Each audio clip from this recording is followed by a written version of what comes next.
Sawney Bean. Sawney Bean is the cannibal par excellence. When anybody mentions Scottish cannibals, it is Sawney Bean who springs to mind, and no wonder. His is a story of horror, murder, and cannibalism that would be suitable for any late-night Halloween film. Sawney, or Alexander Bean, was supposedly born in what is now East Lothian, not far from Edinburgh, sometime in the 16th century or perhaps earlier. Legends tend to concentrate on the gist of the story rather than specific details such as times and dates. Sawney's father was apparently a ditch digger and hedger, which was a hard job that did not appeal to the son a great deal. He tried for a while, but soon looked for something easier than labouring to earn his daily bread.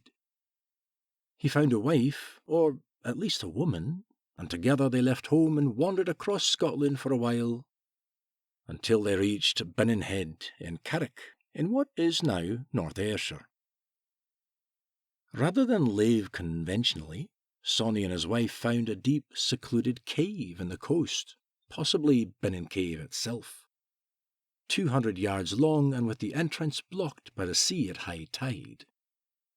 Here they settled, about halfway between the town of Girvan and the village of Ballantrae.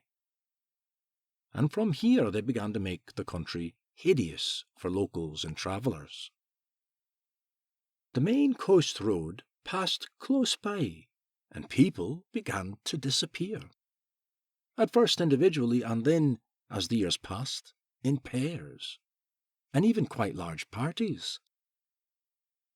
At first there was not much notice taken of the odd disappearance, for travel in medieval or even Renaissance Europe was never safe, with footpads, outlaws and robbers joining the natural hazards of flood, shockingly poor roads and fickle weather.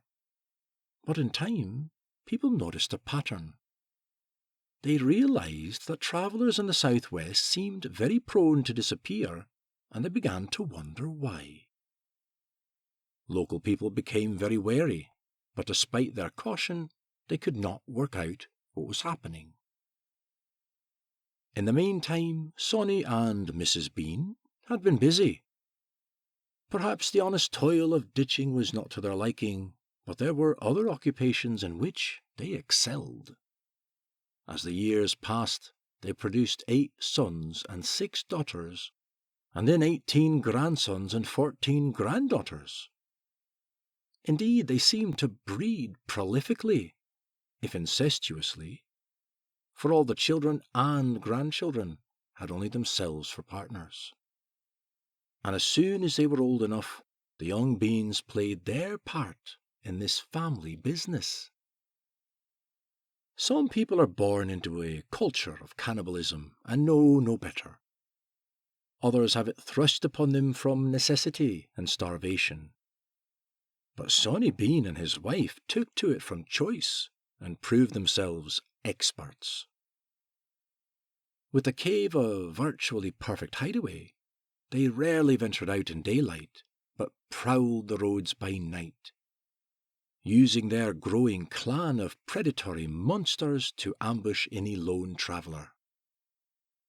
As the Bean clan grew, they became bolder, tackling larger and larger groups.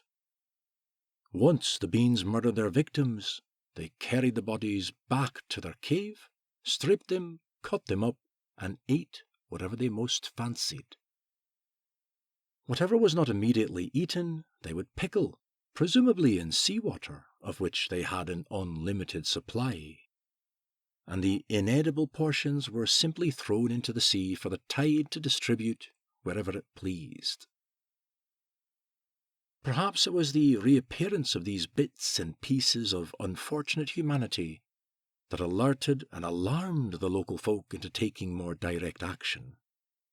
Gathering together, they began to search the area, poking into every nook and cranny, eyeing any stranger with great suspicion, and hanging the odd unfortunate who happened to be a little eccentric in their ways.